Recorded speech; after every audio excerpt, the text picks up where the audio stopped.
Бәріне сәлем, менің есімім Нұрила. Мен бұл видеоны Астана медицина университетіне жаңадан түсіп жатқан бірінші курс студенттері, немесе енді құжаттарын тапсырып жатқан абитуриенттерге, немесе болашақта медицина саласына жұмыс істегісі келетін, яғни медицинский университетке түскісі келетін оқушыларға арналады. Бұл видеода мен бірінші курста болатын сабақтармен, қажетті ең алғаш сатып алу керек заттармен бөлісетін боламын. Ең негізгі ақпаратпен бөлісетін боламын. Мен Астана медицина университетінің 5-ші курс студентімін, педиатрия факультетінде оқимын. Негізі педиатрия факультеті және де жалпы медицина факультеттері бір-бірімен көп жағынан ұқсас болып келеді. Тіпті бастапқы курстарда сабақтары да ұқсас, бірдей болады. Сол себепті бұл видео педиатрия факультеті және де жалпы медицина факультетіне түсіп жатқан студенттерге, абитуриенттерге пайдалы болады деп ойлаймын. Негізгі айтқым келгені ол қандай сабақтар болады, қандай сабаққа оқуға қажетті заттарды алу керек, сол туралы бөліскім келген. Бірінші сабақтар туралы айтып кетейін. Қандай сабақтар болады? Бірінші курста таңдаған оқу тіліне байланысты сізде, егер де орыс группасында оқитын болсаңыз, сіз қазақ тілі өтіледі. Егер де қазақ группасында оқысаңыздар, орыс тілі өтіледі. Содан кейін ақпараттық коммуникациялық технологиялар болады.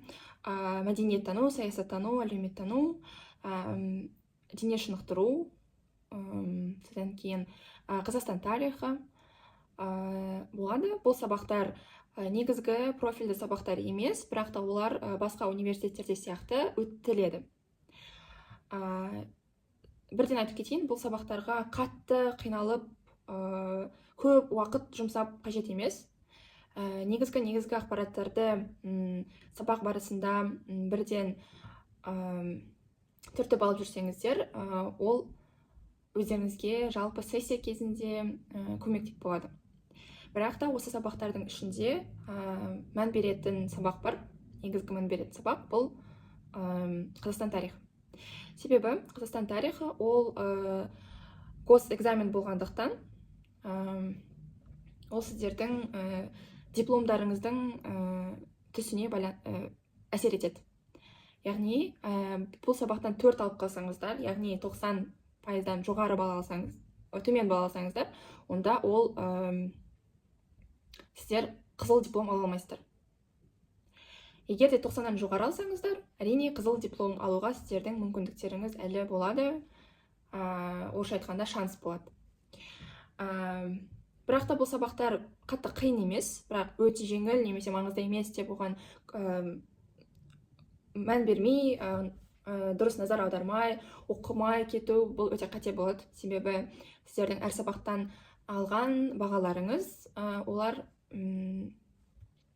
сіздерге өте маңызды, себебі бұл GPA-ге әсер етеді, және де грантта оқитын, стипендия алатын студенттер үшін бұл стипендияға да әсер етеді. Сол себепті әр сабақты жеткілікті деңгейде оқып жүрсеңіздер, үлгеріп жүрсеңіздер жеткілікті болады. Енді ең маңызды, яғни профильді сабақтар бұл анатомия, физиология, гистология болады, және де латын тілін өтесіздер. Латын тілі бұл деген сіздерде анатомияны оқуға, гистологияны оқуға, және де болашақта өтілетін басқа да сабақтарға да өте қатты көмегін тигізеді. Не себепті? Себебі латын тілінде негізгі сөздерді өтеді. Оларды сіздер жаттау керек боласыздар. ол сөздер база болып табылады. Яғни латын тілін оқудың маңызы қандай? Барлық әлемде медициналық терминдер олар ұқсас болады. Яғни әртүрлі елдерде оқыған медицина студенттері бір-бірін түсіну үшін қажетті болып табылады латын тілі. Бұл тіл негізінде қазір қолданылмайды, тек терминология түрінде ғана қолданылады. Бірақ бұл латын тілін негізі болып табылатындықтан, медициналық терминология негізі болып табылатындықтан, яғни база болып табылады. Сондықтан оны жақсы түсініп, негізгі техникаларды түсініп, жаңағыдай жалғаулар болады, солардың бәрін түсініп оқып алсаңыздар, онда болашақта анатомияны оқу және де басқа да пәндерді оқу жеңіл болады. Анатомияда сіздер атластар бойынша оқисыздар. Атластарда әртүрлі жүйелерге байланысты бөлінген болып келеді. Ең басында сүйектерден бастап, яғни остеологиядан бастап оқисыздар. Остеология басында өте қиын болып көрінеді. Себебі былай қарап тұрса, сүйек аса қатты детальдар жоқ сияқты болып көрінеді былай қараса. Бірақ та анатомияда, именно остеологияда сіздер оның әр бөлігін жаттау керек боласыздар. Сүйектің әрбір бөлшектерін жаттайсыздар, оның әрқайсының аты болады. Және де бұл одан кейінгі өтілетін жүйелерді оқуға көмектеседі, осы білімдеріңіз, остеологияда алған білімдеріңіз. Ол қалай? Мысалы, қан тамырлар жүйесін немесе лимфа, нерв жүйесін өткен кезде осы сүйектердің бөліктерінің атын білу, олардың қай жерде орналасуын білу, сол қан тамырлардың және нервтің аттарын жаттауға көмектесетін болады. Бұл жерде енді қалай оқыған дұрыс деген сұрақ туындайтын шығар. Біріншіден, атлас негізгі кітап беріледі кітапханадан. Сол кітапты оқысаңыздар, бұл база негізі. Ал көмекші YouTube каналдар бар. Бұл YouTube каналдарды мен келесі видеода айтамын, YouTube каналдар туралы. Негізі медицинада оқыған кезде көз алдында елестетіп оқу өте қатты көмектеседі. Сол себепті медик студенттер олар оқиды, видеолар қарайды және де сурет салады. Сурет салу немесе схема сызу өте қатты көмектеседі. Оқу барысын жеңілдетеді. Кейбір студенттер үшін қызықтырақ болатын шығар солай оқыған. Енді келесі сабақ бұл физиология. Физиологияда адам ағзасында өтетін негізгі қалыпты жағдайда болатын процестерді өтесіздер. Бұл сабақ та өте маңызды. Себебі физиологияны жақсы түсінген студенттер, олар 2-3 курста өтілетін патологиялық физиологияны, немесе патфиз деп атайды оны қысқартып, осы сабақта өте жеңіл болады түсінуге. Қалыпты физиологияда адам организмінде болатын қалыпты процестерді өтеді. Ол мысалы рефлекстер болады, ең қарапайым, ең басында өтілетін рефлекстер, зардың түзілуі деген сияқты, ас қорыту жүйесінде өтетін процестер. Барлығын үйреніп алсаңыздар, түсініп алсаңыздар, онда патологиялық физиологияға келген кезде осы процестерде болатын ақауларды өтесіздер. Яғни норманы білген кезде патологияны да үйрену өте оңай болады. Сол сияқты келесі сабақ бұл гистология. Гистология мен үшін өте қызық сабақ болды. Себебі бұл сабақта сурет салу керек. яғни ол сабақта осындай альбом қажет болады. Бұндай альбомда сіздер гистологиялық суреттерді осылай салатын боласыздар. Бұл суреттер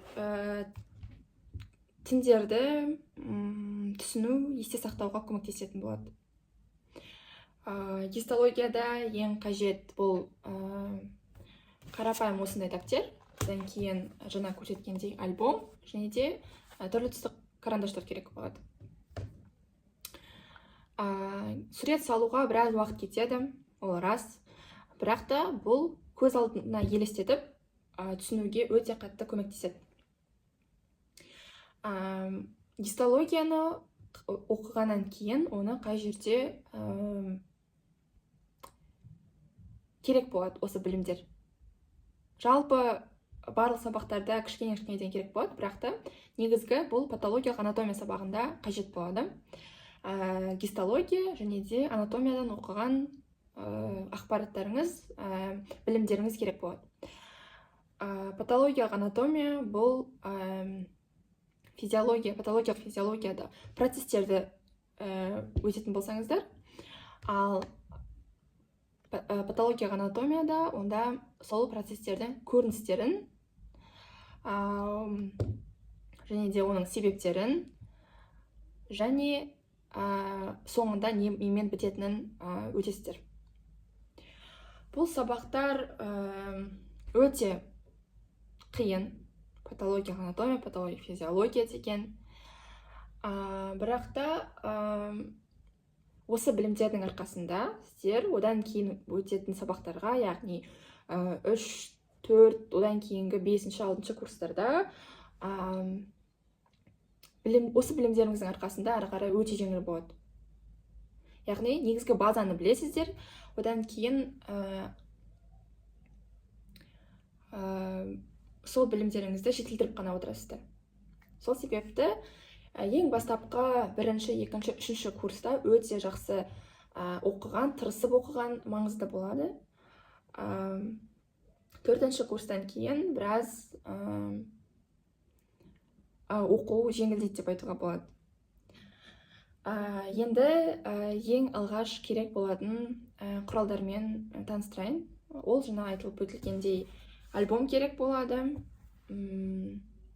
Содан кейін дәптерлер керек болады. Осындай текстовый выделителдер өте ыңғайлы. Жаңағыдай негізгі материалды түртіп отыруға ыңғайлы болады. Халат қажет болады, колпак, және де анатомия кафедрасына барған кезде 2-ші аяқ киім ауыстыру керек болады. Хирургиялық костюм бірден қажет болмайды 1-ші курста. 1-ші курстың соңынан қарай практика басталған кезде керек болады, бірақ қыркүйек айынан бастап оны алып қажет емес. Одан кейін сіздерге платонус жайлы айтайын. Платонус деген бұл сіздердің бағаларыңыз қойылатын негізгі платформа. Бұл жерде бағалар қойылады, бағаларыңызды көрулеріңізге болады. GPA көрсетіледі, есептелінеді. Қалай есептелінетін көрулеріңізге болады. Сонымен қатар қандай сабақтар өтесіздер, сабақ қандай мұғалім беретінін, оны да көруге болады. Және де кейбір сабақтарда платонус арқылы, яғни компьютер арқылы экзаменді тапсырады студенттер. Сол үшін осы платонустың паролін, логинін есте сақтаған жөн. Одан кейін енді GPA туралы кішкене түсіндіріп кетсем.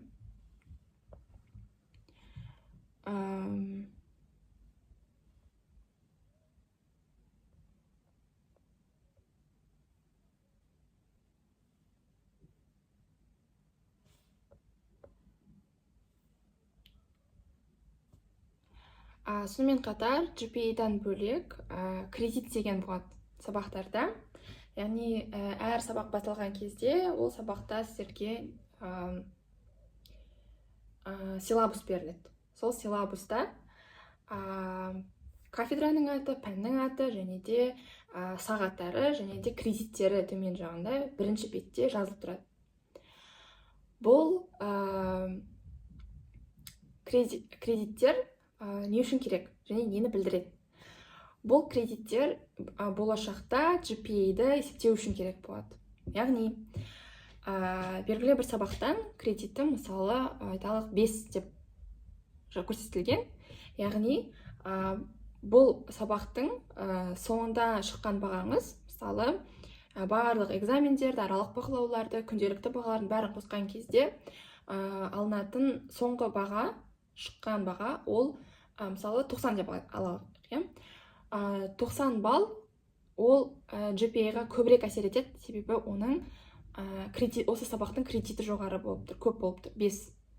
Кейбір сабақтарда 2 кредит болады, 3 кредит болады. Тіпті кейбір сабақтарда 7-9 кредитте болуы мүмкін. Осыған да мән берген жөн, яғни кредиті көп сабақтардан көбірек тырысып, жоғары балл алуға тырысқан жөн. Содан кейін стипендия. Стипендия алатын студенттер, олар 70-тен төмен баға алмау керек. Желательно. Потому что 70-тен төмен соңғы баға, бір пән бойынша шыққан ең соңғы баға 70-тен төмен болып қалса, онда стипендиядан айырылады. Сол себепті 70-тен төмен баға алмауға тырысқан жөн.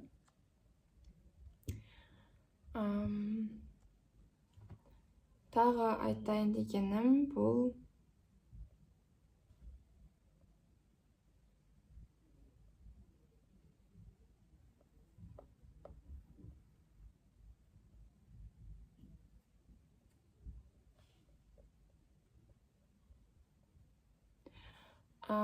деген GPA қалай есептелінеді? Бұл да Платонустың күшінде болады, бірақ та мен сіздерге жалпы түсіндіріп кетейін.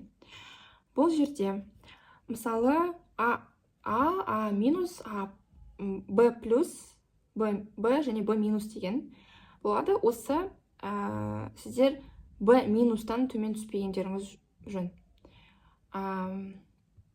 Б минусқа дейін, яғни 75 және 79 балл аралығы, бұл төменгі Б минустың көрсеткіштері, және де бұл жақсы деген баға. Яғни 75-тен 89-ға дейін балл алсаңыздар, бұл жақсы деп есептелінеді. Егер 90-нан 100-ге дейін балл алсаңыздар, ол өте жақсы деген баға. 70-тен төмен баға, 70 және 70-тен төмен, ол С плюстан С минусқа дейінгі бағалар. Және де одан да төмен Д плюс, Д және де F деген болады. Бұл енді өте жаман көрсеткіштер. Негізі максимум 4 GPA 4-ке тең болады. Ол 95 пен 100-дің арасында алсаңыздар, 4 деген 4 көрсетіп тұрады.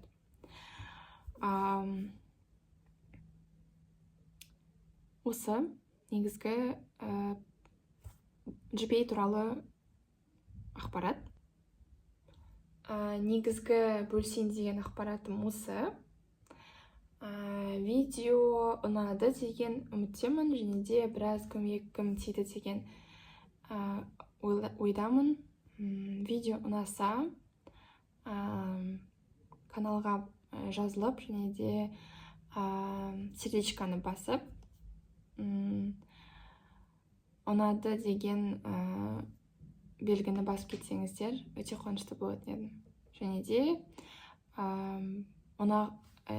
қызықты ақпараттар болса, қызықтыратын, ойландыратын ақпараттар болып жүрсе, ойларыңыздағы комментарийға бөлсеңіздер болады.